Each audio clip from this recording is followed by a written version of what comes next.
Remember that stuff from last time I said about trials and joy, and how you need wisdom to handle those trials by responding with joy?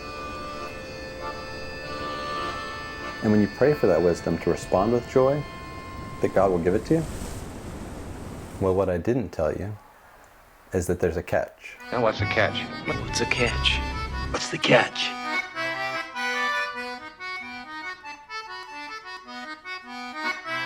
Why is there a catch? Why? Why? Why? Why? Why? Why? Why? Why is there a catch? James 1:5 said, if any of you lack wisdom, let him ask of God that giveth to all men liberally, and upbraideth not, and it shall be given him. I said the Lord is the giving God of the unclenched fist. But now I'm saying there's a catch. There's only one catch. That doesn't sound like God, does it? But it's there. Look at what's going on here in James 1:6, the very next verse after the promise that God will give us wisdom if we ask him for it. There's a caveat, a proviso, a stipulation. Call it a qualification, or just call it a catch. Knew there's a catch to it. James writes in verse 6, but let him ask in faith, nothing wavering. Turns out when you ask God for wisdom, there's something you have to do and something you can't do, and they're both basically the same thing. And once we understand these, we'll understand why there's a condition attached to God's offer of wisdom. So you want God to answer your prayer for wisdom? Ask in faith, nothing wavering. It's a command, again. Just like in verse 5, we're commanded to ask God for wisdom. Now God's commanding us to ask him for wisdom in faith. Asking in faith is trusting. It's believing. Believing he can answer your prayer and believing he'll answer it the right way. The way a perfect God would answer a prayer. You're depending on him. That's asking in faith. That's how James puts it positively. But he also tells us what not to do. Don't ask God for wisdom if you're doubting him.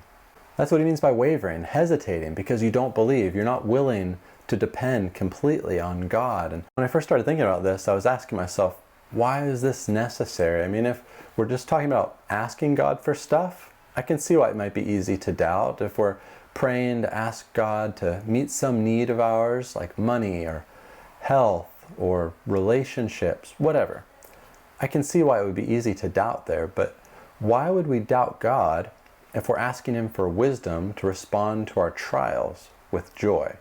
And that's when it clicked. They're the same thing. Those are our trials, those money trials, those health trials, relationships, whatever we're going through. Front and center, our prayer should be that God will give us wisdom to respond to those trials with joy. So yeah, it is actually pretty easy to doubt that God would answer our prayers when we're going through trials. And maybe we're not praying for the right thing. We don't ask God for the wisdom we need. And that's the key to understanding this whole catch thing. The truth is, our struggle is to rely on God in our trials. The struggle is we're unwilling to depend on him to help us handle our trials the right way. Plot twist. The catch isn't with God. It's with us.